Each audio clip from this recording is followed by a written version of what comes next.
Surah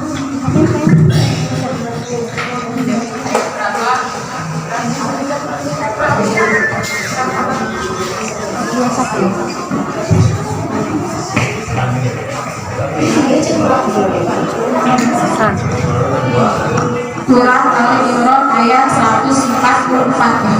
Silakan naik ke atas sama saya.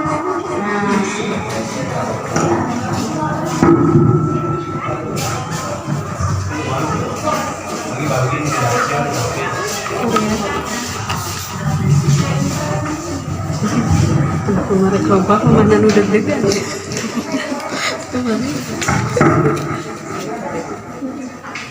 Jan, mau minum nggak? Minum dulu. Dulu aja. Ada ya. Assalamualaikum warahmatullahi wabarakatuh. Waalaikumsalam warahmatullahi wabarakatuh. A'udzu billahi minasy syaithanir rajim.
Assalamualaikum warahmatullahi wabarakatuh.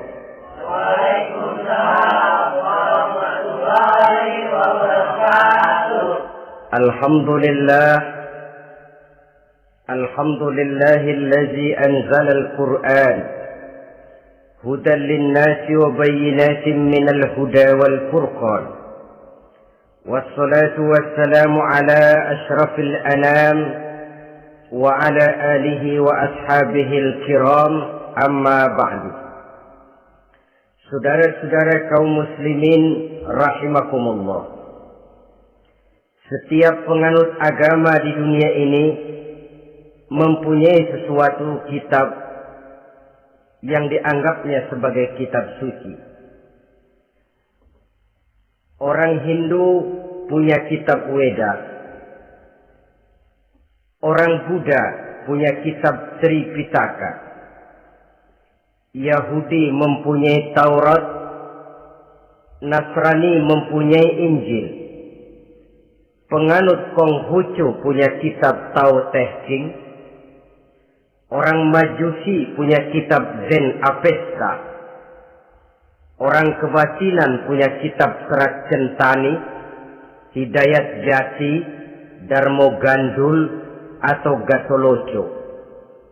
Sementara kita umat Islam oleh Allah diberikan Al-Quranul Karim.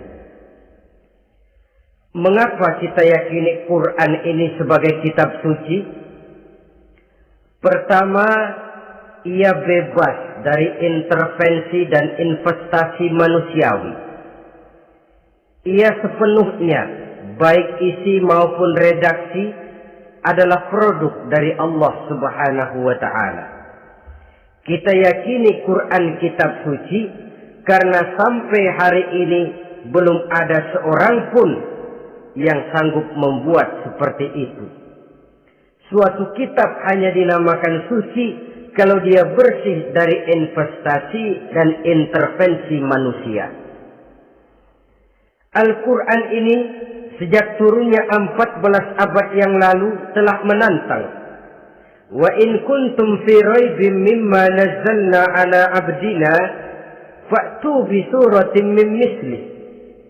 Apabila kamu ragu-ragu terhadap kebenaran Quran yang kami turunkan kepada hamba kami Muhammad, atau kamu menyangka Quran itu cuma bikinan Muhammad saja, cobalah kamu buat satu surah saja semacam Al-Quran. Apabila kamu tidak mampu melakukannya seorang diri, wada'u syuhada'akum, ajak seluruh teman-temanmu. Sejak tantangan ini turun 14 abad yang lalu, sampai hari ini tidak seorang pun yang sanggup membuat satu surah saja semacam Al-Quranul Karim. Barangkali belum pernah ada yang coba-coba. Sudah. Di antaranya apa yang dilakukan oleh Musailamah Al-Kazzab. Dia mencoba membuat satu surah semacam Al-Quran yang kalimatnya sudah berbentuk bait-bait syair, tapi isinya jauh panggang daripada api. Yang kedua, kita yakini Quran sebagai kitab suci karena isi dan ajarannya sesuai dengan fitrah manusia. Suatu kitab dinamakan suci kalau ajarannya sejalan dengan fitrah manusia. Misalnya, manusia secara fitrah, kalau dia laki-laki normal nafsu kepada perempuan, itu fitrah. Perempuan suka kepada laki-laki, itu fitrah. Kalau ada kitab suci tapi melarang manusia untuk kawin, kesuciannya perlu diselidiki. Quran kitab suci sejalan dengan fitrah manusia, maka ia menganjurkan manusia yang mampu untuk melangsungkan perkawinan. Contoh lain, secara fitrah manusia perlu makan. Kalau ada kitab suci yang melarang manusia puasa saja siang malam terus menerus, itu kan sama juga nyuruh orang mati. Quran sesuai dengan fitrah manusia. Maka dalam Islam puasa wisol, puasa ngableng, apa itu istilahnya, puasa nyambung dari pagi sampai sore, sampai malam, sampai pagi lagi puasa terus, bukan saja tidak boleh, malah haram hukumnya. Kenapa? Itu bertentangan dengan fitrah manusia. Yang ketiga, kita yakini Quran sebagai kitab suci karena isinya tidak kontroversial. Isinya tidak saling bertentangan satu sama lain. Di ayat manapun Quran mengajarkan Allah itu esa. Satu kali dia berkata haram, dia akan tetap berkata haram. Isinya tidak kontroversial. Sebab kalau ada kitab suci, di satu pihak mengajarkan Tuhan Esa, di lain ayat mengajarkan Tuhan 3, di lain ayat tadi mengajarkan Tuhan 4, kitab kacau namanya. Bagaimana suatu kitab bernama suci kalau isinya kontroversial satu dengan lainnya? Dari 3 kriteria inilah kita yakini Quran sebagai kitab suci. Masalah yang akan kita bicarakan pada pertemuan kita kali ini, bagaimana sikap kita terhadap Al-Quranul Karim sebagai kitab suci. Berangkat dari sebuah hadis di mana Rasulullah Sallallahu Alaihi Wasallam pernah memberikan tawaran. Beliau bersabda, "Man ja'ala al-Qur'ana amamahu qadahu ilal jannah, wa man ja'ala al-Qur'ana khalfahu saqahu ilan nar." Siapa yang menjadikan Quran sebagai imam, maka Quran akan membimbing dia ke dalam surga. Tetapi siapa yang menjadikan Quran sebagai makmum, maka Quran akan mendorong dia ke dalam neraka. Pilihan terserah kita. Siapa yang menjadikan Quran sebagai imam, ditempatkannya Al-Quran di depan, dia ikuti petunjuk dan ajaran Al-Quran, maka Quran akan membimbing dia ke surga. Surga dunia, lebih-lebih lagi surga akhirat.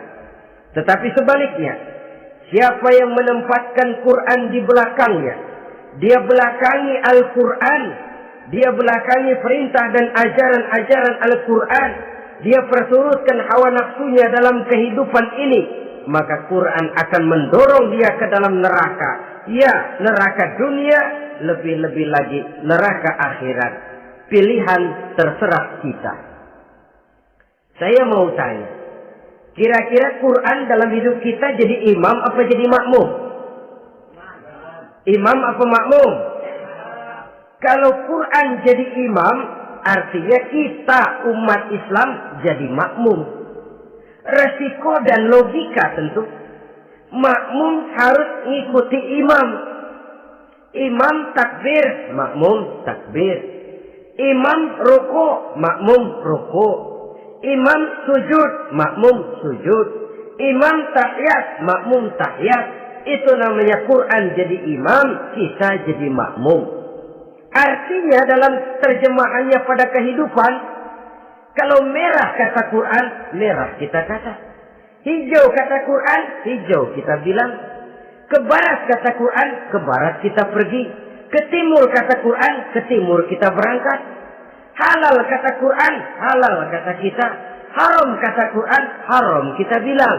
Itu Quran imam, kita makmum. Nyatanya kadang-kadang kontras. Nyatanya kadang-kadang paradoks. Merah kata Quran, hijau dong kata kita. Halal kata Quran, remeng-remeng kata kita. Ke barat kata Quran, ke timur kita pergi. Dalam praktek kita mau jadi makmum, Quran kita suruh jadi imam. Kita sesuaikan Quran dengan selera kita. Mana-mana ayat yang menguntungkan, mana ayat yang sesuai dengan mau kita, itu yang kita baca kuat-kuat. Itu yang kita canangkan ke tengah masyarakat ramai.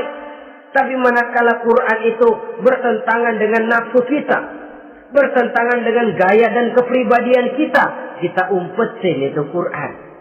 Kalau kita cuma umpetin lumayan, kadang-kadang kita tuduh Quran ketinggalan zaman. Kita anggap Quran tidak relevan lagi dengan situasi dan kondisi. Kalau sudah begitu, sudah menyeberang terlalu jauh namanya. Saudara-saudara kaum muslimin rahimakumullah.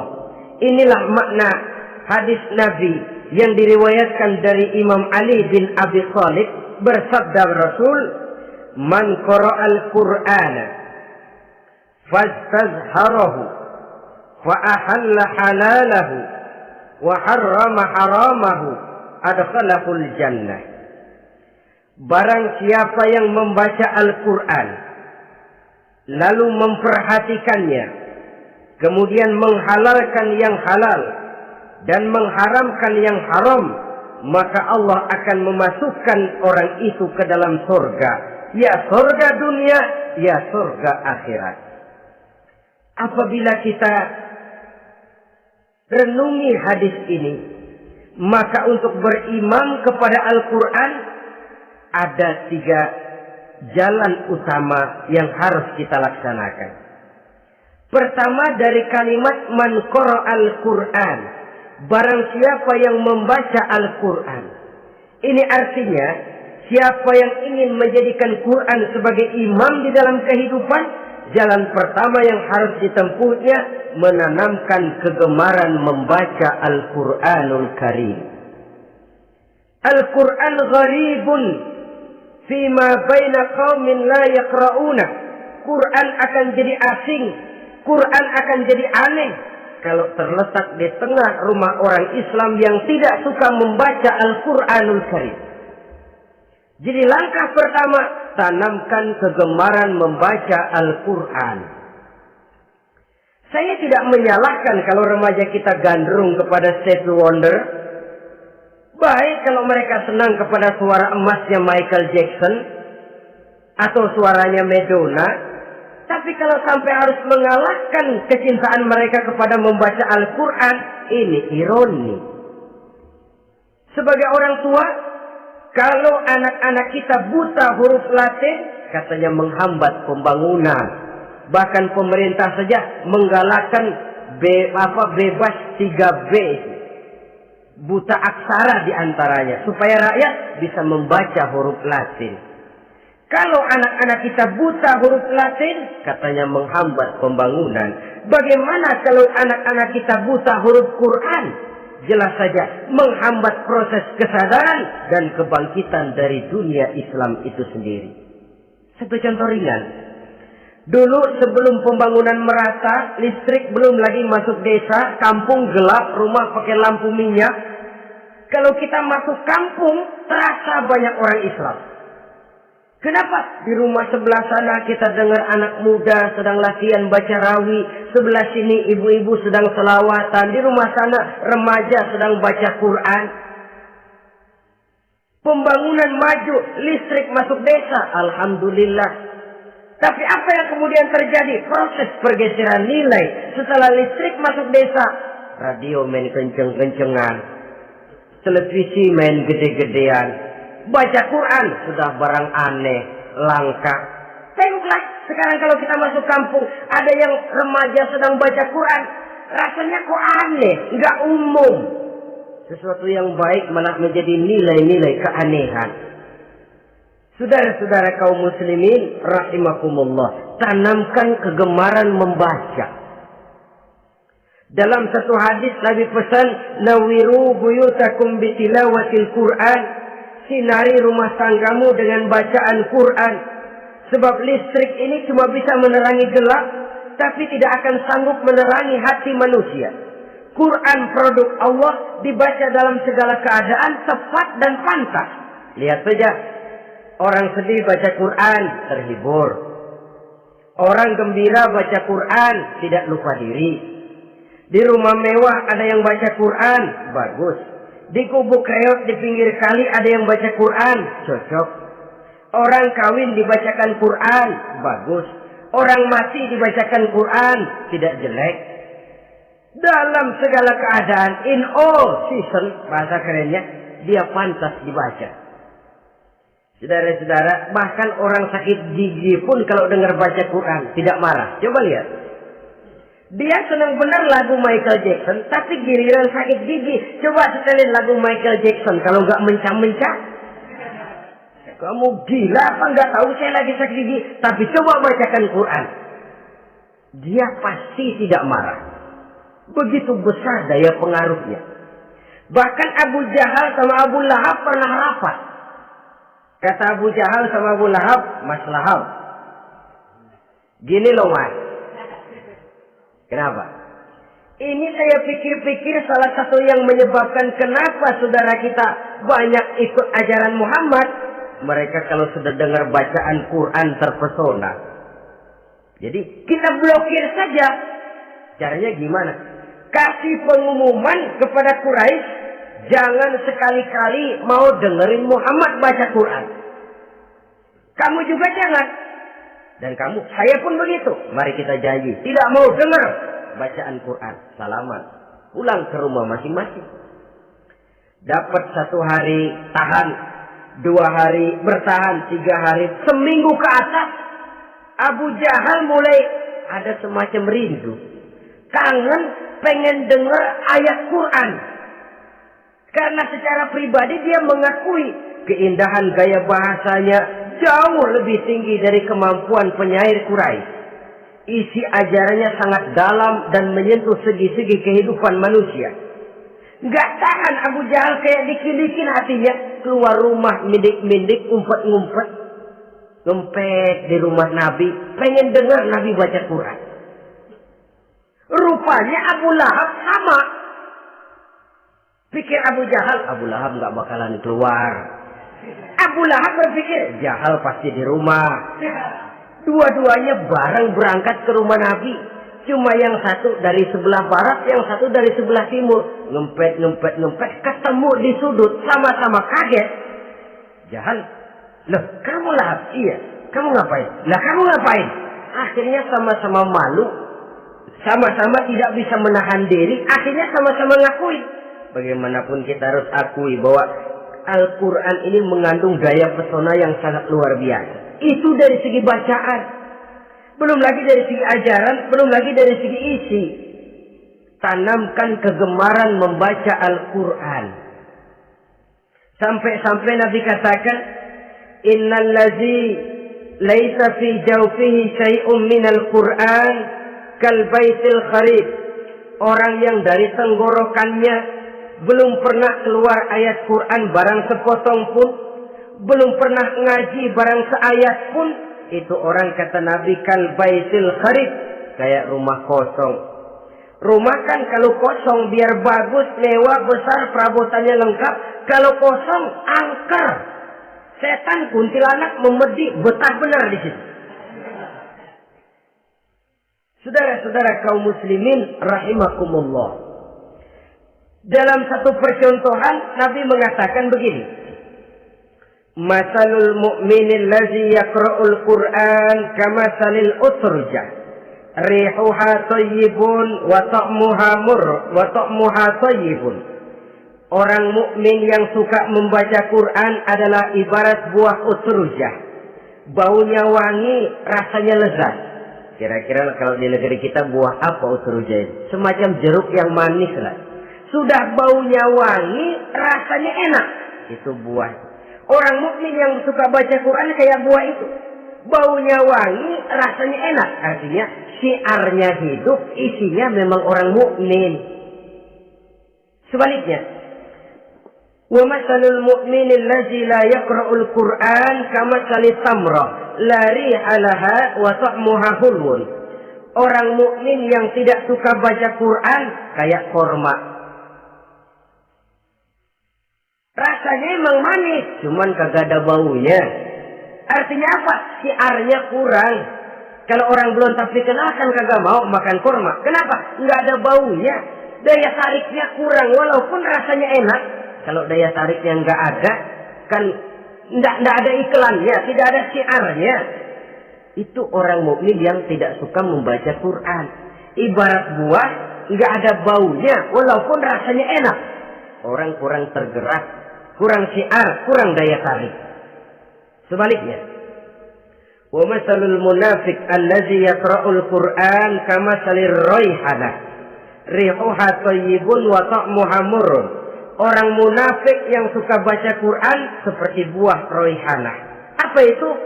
Baunya wangi, rasanya pahit. Orang munafik baca Quran kayak buah itu. Baunya sih enak, cuman rasanya pahit. Yang munafik baca Quran. Syiarnya sih lumayan, daya tariknya hebat, isinya munafik. Nah, paling jelek orang munafik yang enggak suka baca Quran. Wa masalul munafiqil ladzi la yaqra'ul Qur'an kamasalil hanzalah. Laisa laha rihun wa ta'muha murrun. Orang munafik yang tidak suka baca Quran seperti buah hanzalah. Sudah enggak ada baunya, rasanya pahit lagi. Kalau buah pacek kali. Udah baunya kagak ada, kalau dimakan bikin orang celeng. Saudara-saudara kaum muslimin rahimakumullah, tanamkan kegemaran membaca Al-Qur'an, karena membaca Al-Qur'an merupakan ibadah yang besar. Bahkan kata Nabi, afdalu ibadati abdi qiraatul Qur'an. Nilai ibadah yang paling baik dari hambaku adalah ibadah membaca Al-Qur'an. Dalam sholat pahalanya lebih besar di luar sholat daripada di luar sholat. Dengan wudu pahalanya lebih besar daripada tanpa wudu. Mengerti pahalanya lebih besar daripada tidak mengerti. Tapi tidak mengerti pun jangankan membaca, mendengar saja orang baca Quran dengan baik sudah didoakan untuk mendapat rahmat. Berpahala mendengar bacaan Al-Quran walaupun tidak mengerti. Apalagi membaca sendiri, apalagi mengerti apa yang kita baca. Tentu pahala itu akan jauh lebih besar. Ini yang pertama. Tanamkan kegemaran membaca Al-Quranul Karim. Yang kedua, dalam hadis tadi, fastazharuhu. Man qara'al Qur'ana fastazharuhu. Siapa yang membaca Al-Quran kemudian memperhatikannya.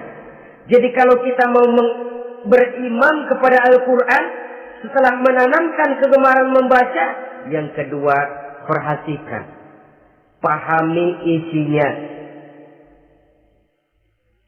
Jangan seperti monyet pakai mahkota, ketawa girang, cengengesan, tapi dia tidak tahu arti kebesaran mahkota yang disandangnya. bangga dengan Al-Quran, tapi apa kandungannya kita tidak mengerti. Untuk memahami Al-Quran ini, caranya bagaimana? Tentu mudah saja. Seperti contoh, kalau kita ingin mengerti caranya bikin tahu, jangan bertanya kepada montir mobil. Montir mobil ahli betul urusan mesin. Tapi kalau urusan tahu, tanya dong tukang tahu. Untuk mengerti rahasia dan seluk-beluk Al-Quran, kita harus bertanya kepada orang yang memahami seluk-beluk Al-Quran. Para ulama, para kiai, para ustadz, yang kita tahu kualitas keilmuannya, kita yakini loyalitas dan integritasnya kepada Islam ini. Kenapa? Ayat-ayat Quran itu elastis. Dia dibawa kemana saja mau. Ditafsirkan menurut kemauan orang bisa. Paling celaka kalau yang belajar tidak punya dasar, yang mengajar punya maksud lain. Sesat dan menyesatkan. Yang ngajar punya nafsu ambisi, yang belajar tikus budak, yang memang tidak punya dasar apa-apa, sekali belajar langsung tafsir. Cara wudhu yang baik saja belum ngerti, cara rukuk dan sujud yang baik saja belum bisa, yang membatalkan sholat apa ndak bisa, ndak ngerti, sekali langsung. Enggak, supaya kita langsung saja belajar langsung Al-Quranul Karim. Tidak jelek, cuma akan lebih baik kalau sebelumnya ada unsur penunjang dari nilai-nilai keilmuan dalam Islam ini. Disinilah perlunya menghidupkan majelis-majelis taklim. Sebab kalau Al-Quran hanya dipahami dan dikutak-kutik menurut maunya rasio saja, kekuatan rasio terbatas. Saya akan khawatir nantinya akan timbul pendapat-pendapat di mana Al-Quran disesuaikan dengan otak. Bukan otak ngikuti Quran, tapi Quran disuruh ngikuti otak. Contoh yang dekat saja. Kalau saudara ngukur kayu pakai meteran, itu kira-kira meteran ikut kayu, apa kayu ikut meteran? Ayo, kira-kira kayu ikut meteran, apa meteran ikut kayu? Meteran ikut kayu. Bagus. Kalau meteran ikut kayu, artinya nggak ada meteran benar di dunia ini. Kayunya kependekan, meterannya dipotong. Kan begitu loh. Meteran ikut kayu namanya. Bukan meteran ikut kayu, tapi kayu yang harus ikut meteran. Otak harus ikut wahyu. Jangan wahyu disuruh ikut otak. Manusia ikut Quran, jangan Quran disuruh ikut manusia.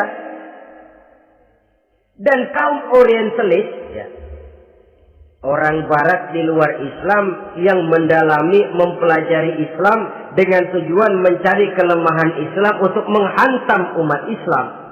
Itu sengaja mencari ayat-ayat yang mereka kumpulkan untuk menghantam umat Islam. Supaya mereka meragukan Qur'annya untuk kemudian pada suatu saat meninggalkan Qur'an sama sekali. Timbullah pendapat ada ayat Qur'an yang sudah tidak sesuai lagi katanya dengan situasi dan kondisi. Seolah-olah otak manusia sudah jauh lebih pintar daripada Al-Qur'anul Karim. Saudara-saudara kaum muslimin rahimakumullah. Inilah yang kita berlindung dari Allah.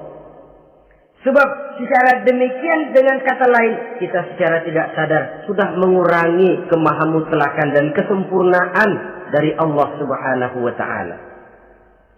Untuk memahami Al-Qur'an maka kita harus bertanya kepada ahlinya, mengaji, menghidupkan majelis-majelis taklim.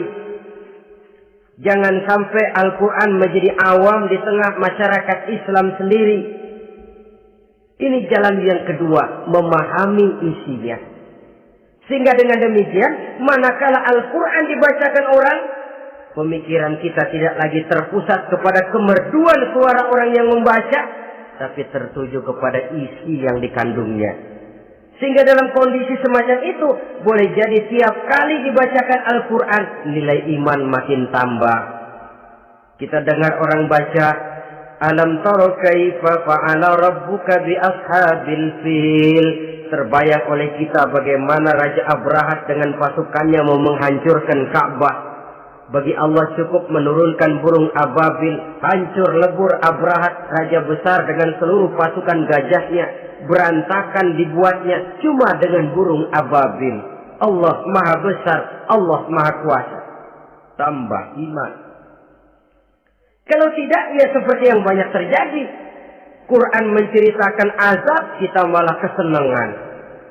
Walakum azabun alim, kamu akan mendapat azab yang pedih. Kita teriak di pojokan, toyib, toyib. Allah, alhamdulillah. Digambarkan azab malah baik-baik. Bahwa kita suka, kita gemar kepada bacaan Quran dengan suara yang merdu, alhamdulillah. Akan lebih baik lagi kalau kita mengerti apa yang dibacanya. Sebab perintah membaca tersirat makna perintah untuk memahami. Perintah memahami tersirat makna untuk mengamalkan. Dengan kata lain, kita hanya bisa mengamalkan Quran dengan baik kalau kita mengerti isinya. Kita hanya bisa mengerti isinya kalau kita rajin membacanya. Baik membaca yang tersirat, baik membaca yang tersurat dengan petunjuk para alim ulama, para kiai, dan orang-orang yang ahli di bidang itu. Saudara-saudara kaum muslimin rahimakumullah, inilah jalan kedua. Upayakan memahami isinya. Hidupkan kajian-kajian agama, hidupkan majelis-majelis taklim. Jangan sampai Al-Quran asing di hati kita sendiri. Jangan sampai kita awam terhadap makna kandungan dan ajaran Al-Quran, sementara kita yakini bahwa dialah yang akan bisa membimbing kita menuju kebahagiaan sejak dari dunia sampai ke akhirat nanti.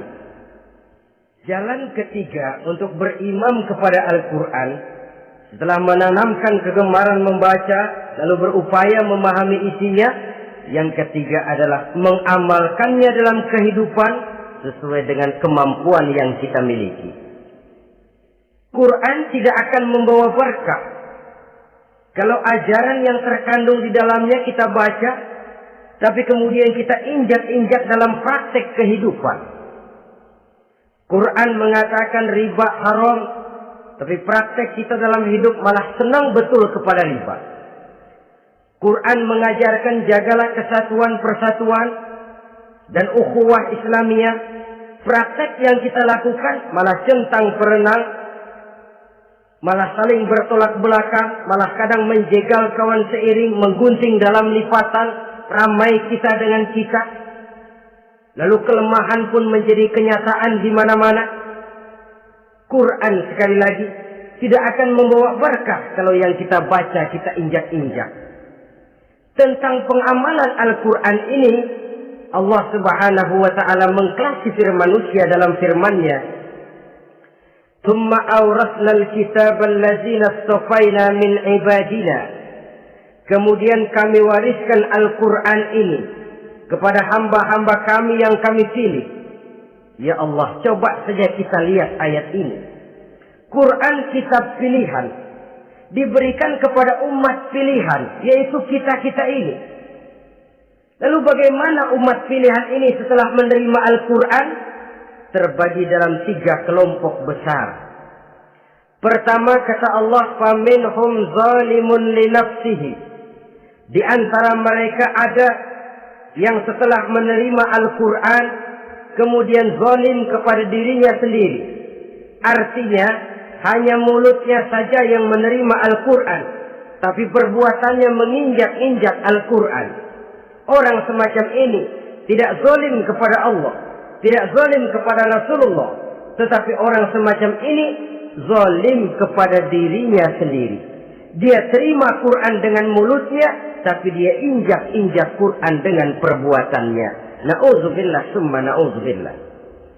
Kelompok yang kedua, faminhum muqtasid. Di antara mereka ada yang setelah menerima Al-Quran lalu muqtasid. Muqtasid ini 50-50. Ngambil jalan tengah. Ajaran Quran dipakai, ajaran setan dikerjain. Artinya juga perintah Quran oke, larangan Quran ho. Saudara-saudara, malaikat bingung bagaimana monsternya nih anak ini. Perintah Quran dikerjain, larangan Quran juga dikerjain. Ini muktasid. Nah, yang ideal adalah golongan yang ketiga kata Allah. Wa minhum sabiqun bil khairati biiznillah. Di antara mereka ada lagi yang setelah menerima Al-Quran lalu berlomba-lomba melaksanakannya. Berlomba-lomba mengamalkan kebaikan. Dan itu hanya bisa terjadi biiznillah, dengan izin dari Allah. Hidayah, saudara-saudara.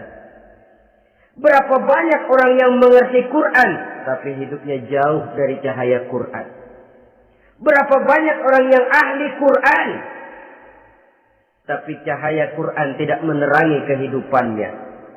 Berapa banyak orang yang ahli hukum tapi bikin bingung masyarakat dengan fatwanya. Saudara-saudara kaum muslimin, kenapa bisa terjadi? Itu tidak ada hidayah, tidak biiznillah, tidak ada izin dari Allah.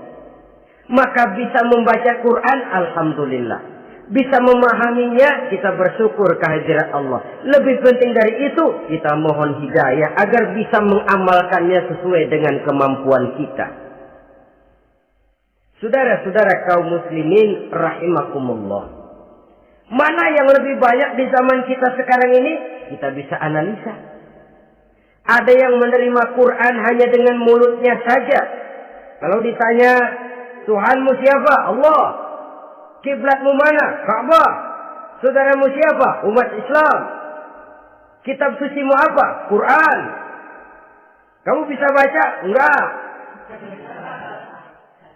Ya, kalau cuma enggak bisa baca, barangkali kadang-kadang Quran saja pun tidak punya. Ini yang ironi, ini yang menyedihkan. Saudara-saudara kaum muslimin rahimakumullah. Tanpa melaksanakan konsepsi Al-Quran di dalam kehidupan, maka kesenangan kita membacanya, pengertian kita tentang Al-Quran, barangkali tidak akan bisa berbuat terlalu banyak di dalam kehidupan. Maka sekarang ini sudah ada terjemahan Quran dalam bahasa Indonesia, dalam bahasa daerah, dalam bahasa Inggris, Belanda, bahkan Jerman, yang masih harus terus dan selalu ditingkatkan terjemahan Quran di dalam kehidupan. Dengan kata lain, kita umat Islam menunggal dengan Quran kita. Jangan cuma jadi kebanggaan Islam tinggi, tidak ada yang lebih tinggi dari Islam. Quran kitab suci, tidak ada yang bisa menandinginya. Qurannya, tapi umatnya, kadang-kadang kita ini jauh panggang daripada api. Kita bersyukur musabaqah tilawatil Quran dihidupkan dengan biaya bermiliar rupiah. Sejak dari tingkat kelurahan, kecamatan, wali kota, provinsi, sampai kepada tingkat nasional. Untuk menanamkan kegemaran membaca Quran. Setelah itu, hendaknya diadakan peningkatan dengan upaya memahaminya. Sehingga pada suatu saat, boleh kita adakan musabaqah pengamalan Quran. Hadiahnya sudah langsung dari Allah sendiri. Ini yang kita perlu berlomba. Berlomba mengamalkan ajaran Quran. Sabiqun bil khairat. Berlomba mengamalkan ajaran-ajaran Al-Quranul Karim.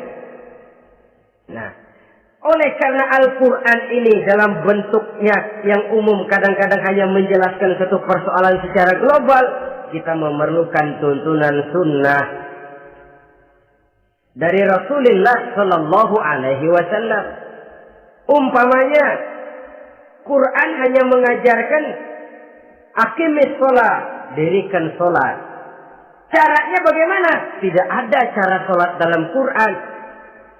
Dari mana kita tahu cara sholat? Dari sunnah. Itu sebabnya selain Al-Quran sebagai sumber utama, kita memerlukan sunnah. Bahwa sholat pakai takbiratul ihram di Quran tidak ada. Bahwa sholat pakai tahiyat dalam Quran tidak ada.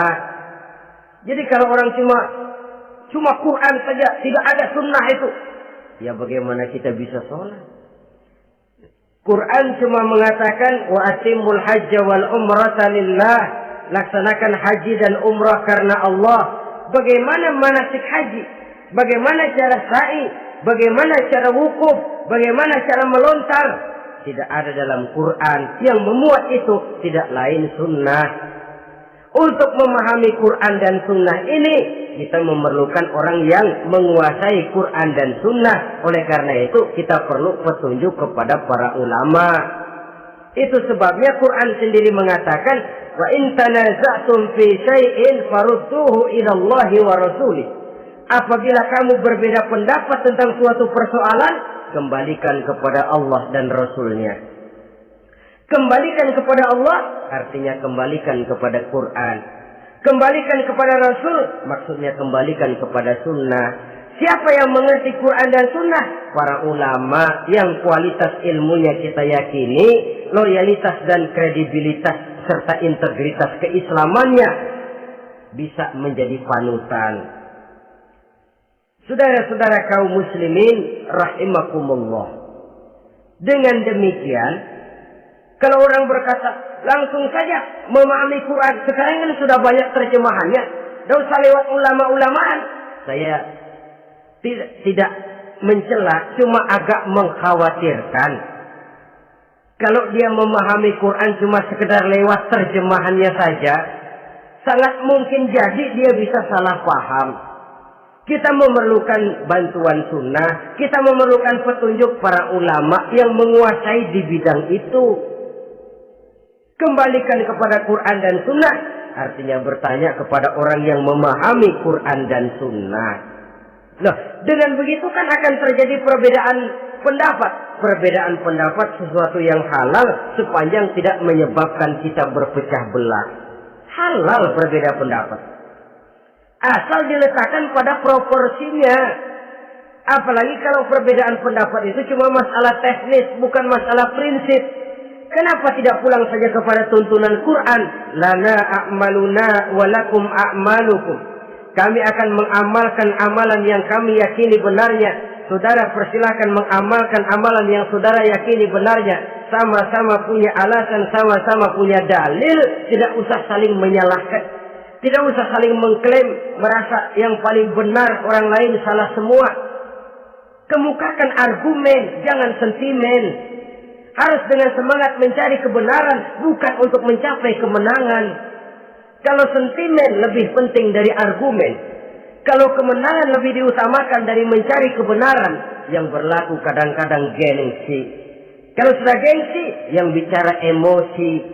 Kalau sudah emosi, istilah kita di kampung ngambek. Gedean ilmunya sama ambeknya. Kadang-kadang, saya kalau nggak jadi imam, nggak mau sembahyang di situ. Kalau nggak jadi imam, orang lain dianggapnya kagak sah sembahyangnya. Pokoknya kalau nggak ngaji sama saya, Islamnya kurang benar. Mengklaim.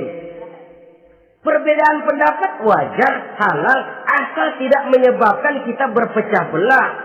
Dan sewajarnya kita lebih berusaha mencari titik pertemuan, memperbesar persamaan, dan bukan mengutak-utik perbedaan. Kadang-kadang inilah penyakit kita. Satu kunut, satu tidak sembahyang subuhnya. Bisa RT. Satu usoli, satu tidak. Bisa RW. Satu azan sekali Jumatan, satu dua kali. Bikin masjid lagi. Kenapa bukan persamaannya yang dicari? Kenapa justru perbedaannya yang diperbesar? Yang masalah macam ini sampai kiamat tidak pernah selesai.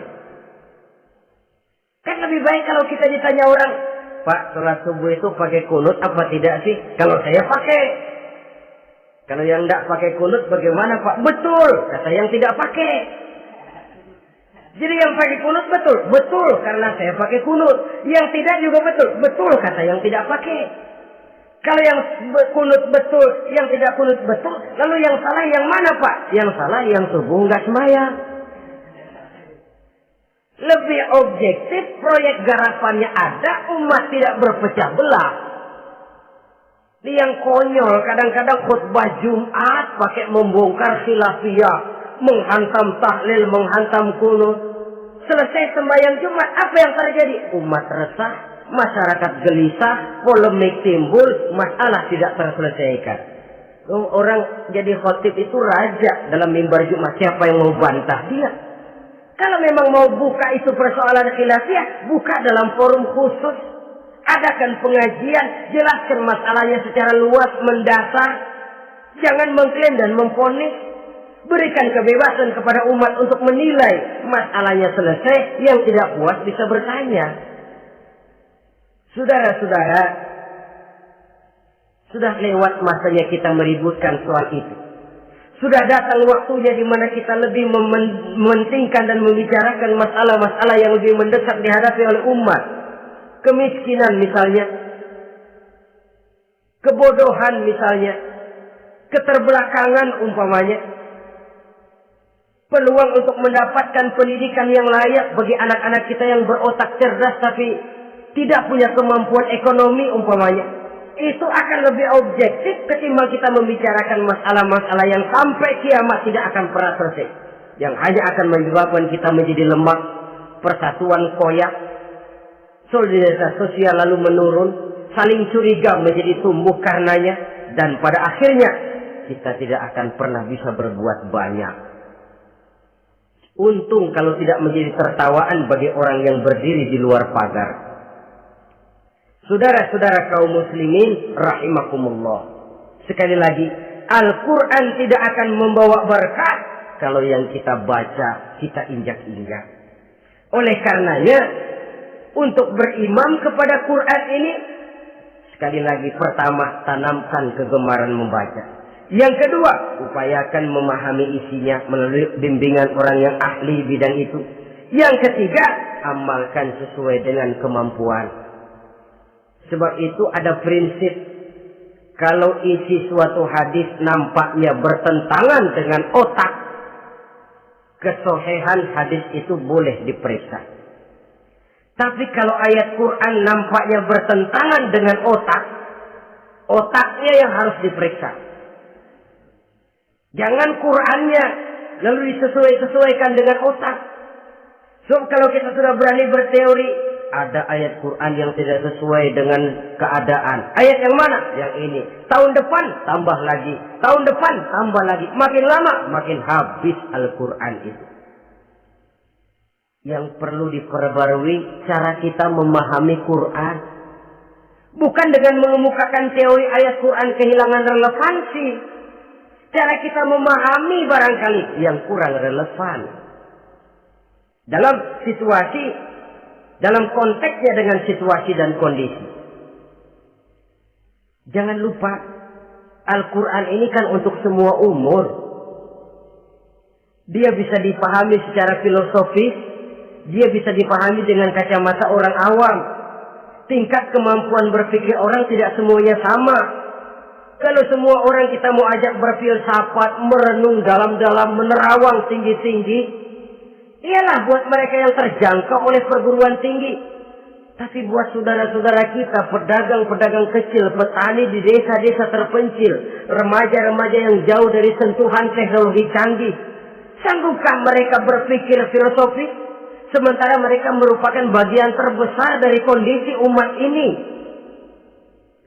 Saudara-saudara kaum muslimin, oleh karenanya ditentang membaca, memahami dan mengamalkan, Rasulullah Sallallahu Alaihi Wasallam pernah memberikan sugesti. Beliau bersabda, "In aradtum aisas su'ada," apabila kamu menginginkan kehidupan yang bahagia, hidup seperti hidupnya orang-orang yang bahagia, dan tentu ini keinginan kita semua, wa mautas syuhada, dan menginginkan mati sebagai matinya para syuhada, para pahlawan pembela agama, orang yang mati syahid. Wah, ini sudah tidak duanya ini. Hidup mulia, mati syahid, dapat dua-duanya. Wan najata yaumal hasri, dan ingin mendapat keselamatan pada hari hasyar, hari pengumpulan manusia di padang mahsyar. Wa zilla yaumal harri, dan mendapat perlindungan dari Allah pada hari yang sangat panas. Wal huda minadh dhalalah, dan mendapat petunjuk dari kesesatan. Nah, ini keinginan semua orang. Kan yang kita cari apa sih? Hidup bahagia. Biar ndak kaya asal bahagia, sudah enak. Lalu apalagi? Matinya sebagai syahid. Kemudian di hari pengumpulan nanti mendapat keselamatan. Lalu pada saat orang lain kepanasan kita mendapat perlindungan. Kemudian orang lain kebingungan kita mendapat petunjuk. Kalau ini yang diinginkan kata Nabi, resepnya fa'adimu qiraatal Quran. Maka lazimkan, biasakan olehmu membaca Quran. Tidak ada terlambat. Idealnya memang dari kecil, sebab lidah kalau sudah kaku berat. Disuruh baca innallaha laghaniyun hamid. Lidahnya berat. Innallaha lampuniyun hamid. Lampuniyun. Laghaniyun jadi lampuniyun. Lidah itu kalau sudah berat ya memang berat. Disuruh baca ya bani Israel. Lidahnya berat. Ya bini Siroil. Jadi ya bini Siroil. Saudara-saudara, idealnya memang dibiasakan dari kecil supaya lidah itu ringan. Kalau tidak ada istilah terlambat. Saya malu Pak belajar alif-alifan udah gede. Ya jangan alif-alifan, alif beneran. Alif-alifan kapan bisa ya? Alif beneran yang dipelajari. Tidak ada istilah terlambat, tidak ada istilah malu untuk belajar Al-Quran ini. Saudara-saudara kaum muslimin rahimakumullah. Ini sugesti untuk menanamkan kegemaran membaca. Lalu sugesti untuk memahaminya. Tentu banyak ayat, banyak hadis. Mengapa tidak diantara kamu sekelompok orang yang berangkat untuk memperdalam, memahami agama. Falaula nafaro min kulli firqatin minhum ta'ifatun liyatafaqahu fid din. Di tengah kelompok orang yang berangkat belajar teknologi canggih, di tengah grup orang yang mendalami ekonomi, di tengah kelompok orang yang membidangi hukum, di tengah kelompok orang yang sibuk meneliti ilmu-ilmu kedokteran, mengapa tidak ada kelompok orang yang secara takhasus liyatafaqahu fid din, mendalami agama ini, mendalami Quran ini harus ada. Lalu sugesti untuk mengamalkan Al-Quran kelihatan dari peringatan Allah yang kita bisa temukan pada surah Thaha ayat 124 sampai dengan 127. Wa man a'rada an zikri, barang siapa yang berpaling dari peringatanku, kata Allah. Barang siapa yang berpaling dari Al-Quran ini, dia terima Al-Quran, dia imani Quran, tapi dia berpaling dari ajarannya, dia injak-injak apa yang seharusnya dia amalkan, dia perturutkan hawa nafsunya, maka kata Allah, fa inna lahu ma'isyatan dhanka, dia akan diberikan satu penghidupan yang sempit. Inna lillahi wa inna ilaihi raji'un. Diberikan hidup yang sempit. Kalau hidup sudah terasa sempit, bagaimanapun luasnya rumah, sempit. Kalau hidup sudah terasa sempit, bagaimanapun banyaknya harta, sumpah. Kalau sudah hidup ini terasa sempit, bagaimanapun luasnya pergaulan, tidak ada tempat kita bertanya, melarikan persoalan, membagi rasa. Siapa yang berpaling dari Quran, dia akan diberikan penghidupan yang sempit. Bukan dagangnya tidak untung, bukan kerjanya tidak digaji, tapi kesempitan hati lebih bahaya loh dari kesempitan ekonomi. Itu di dunia. Di akhirat, wa nahsyuruhu yaumal qiyamati a'ma. Di akhirat nanti dia akan dikumpulkan oleh Allah dalam keadaan buta. Ya Allah, ya Rasul. Padahal ke akhirat kita baru tumben. Sekali ke akhirat buta. Masya Allah. Di tempat kita lahir saja, kalau tadinya kita melihat, tahu-tahu menjadi buta, kita bingung. Padahal jalan sudah pernah kita lihat, arah sudah pernah kita tahu. Bagaimana di padang mahsyar nanti? Kemana jalan yang akan ditempuh? Kepada siapa kita hendak bertanya? Mana teman, mana istri, mana anak? Buta pula kita. Satu kesengsaraan yang merupakan puncak kesengsaraan.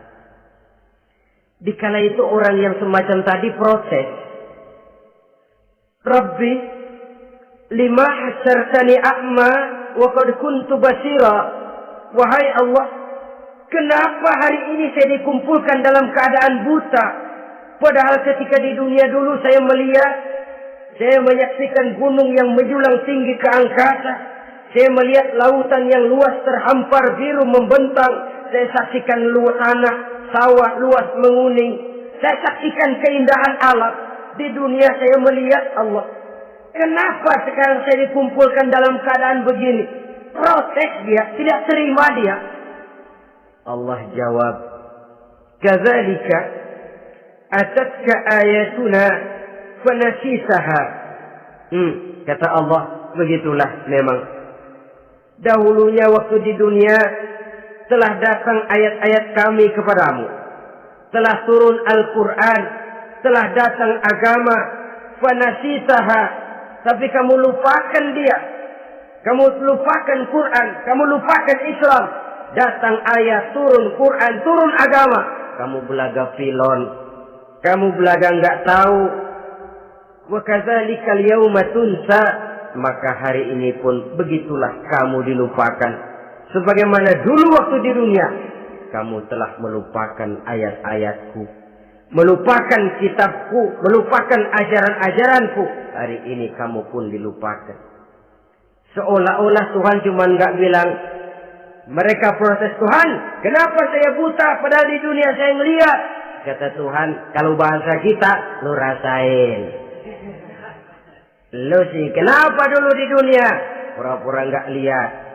Kenapa waktu di dunia? Pura-pura nggak tahu. Kenapa waktu di dunia? Kamu lupakan Quran. Maka hari ini pun engkau kami lupakan. Wa kadzalikal yauma tunsa. Wa kadzalika najzi man asrafa wa lam yu'min bi ayati rabbih wal azabul akhirati asad wa abqa. Demikianlah kami membalas orang yang berlebih-lebihan, orang yang melampaui batas dan tidak mau beriman kepada ayat-ayat Tuhannya, dan sungguh siksa akhirat itu lebih dahsyat dan lebih kekal. Siksa dunia mungkin kelaparan, kekurangan ekonomi, kekurangan pakaian, tapi berapa hari paling lama seumur manusia? 70 tahun umur kita, ya paling lama begitulah. Tapi siksa akhirat, kesengsaraan akhirat, kesengsaraan neraka, asyaddu wa abqa, lebih dahsyat dan lebih kekal. Di zaman sekarang orang bukan cuma berbuat potong kompas, berpikir pun potong kompas, berpikir pun ngambil jalan pintas. Dia lebih memilih kesenangan yang sedikit dengan mengorbankan kesenangan yang abadi. Dia mengejar surga yang sebentar dengan menghancurkan surga yang kekal. Dicarinya surga dunia, hidup cukup, rumah bagus, makan bagus, pakaian bagus, istri bagus, dengan menghalalkan segala macam cara, berpaling daripada kehidupan agama, lalu menginjak-injak Al-Quranul Karim. Kita berlindung kepada Allah, jangan sampai dimasukkan dalam kelompok yang di akhirat nanti dibangkitkan dalam keadaan buta. Na'udzubillah summa na'udzubillah. Di sini kita terkesan dengan apa yang dikatakan Sayyid Muhammad Abduh, al-Islam mahjubun bil muslimin. Kebesaran Islam kadang-kadang tertutup oleh tingkah laku umat Islam sendiri. Keluhuran dan kesempurnaan Al-Quran tertutup oleh kebodohan umat Islam. Sedangkan untuk mengungkapkan rahasia Al-Quran ini diperlukan keahlian yang kompleks. Saudara yang di Fakultas Teknik belajar teknologi, ungkap buka rahasia Quran di bidang teknologi. Saudara yang di bidang kedokteran, ungkap buka rahasia Al-Quran di bidang kedokteran. Saudara yang ahli geologi, pelajari struktur kulit bumi dengan mengungkap rahasia Al-Quran. Sehingga pengkajian kita tentang teknologi, pengkajian kita tentang angkasa luar, pengkajian kita tentang anatomi manusia akan berakhir kepada subhanaka ma khalaqta hadza batila. Ya Allah, tidak satu pun yang Engkau ciptakan ini sia-sia. Perut bumi mengandung minyak, timah, kekayaan yang berharga untuk manusia. Mempelajari angkasa luar bisa memahami musim dan menyelamatkan manusia. Mempelajari rimba belantara, teknologi canggih, akhirnya akan memperkuat nilai-nilai iman. Menterjemahkan ajaran Quran lewat disiplin ilmu yang kita kuasai masing-masing, untuk kemudian bekerja sama bahu-membahu dalam rangka mengimani Al-Quran, mengamalkan Al-Quran, dan mengawal keluhuran Al-Quranul Karim yang atas dasar tuntunannya kita hidup, untuknya kita berjuang, dan dalam bimbingannya kita ingin kembali menghadap Allah Subhanahu wa Ta'ala. Inilah pertemuan yang singkat ini. Mudah-mudahan kita diberikan kekuatan oleh Allah untuk berimam kepada Al-Quran, menjadikannya sebagai pedoman utama di dalam kehidupan kita. Terima kasih atas segala perhatian. Mohon maaf atas segala kekurangan. Usikum wa nafsi bitaqwallah. Wassalamualaikum warahmatullahi wabarakatuh.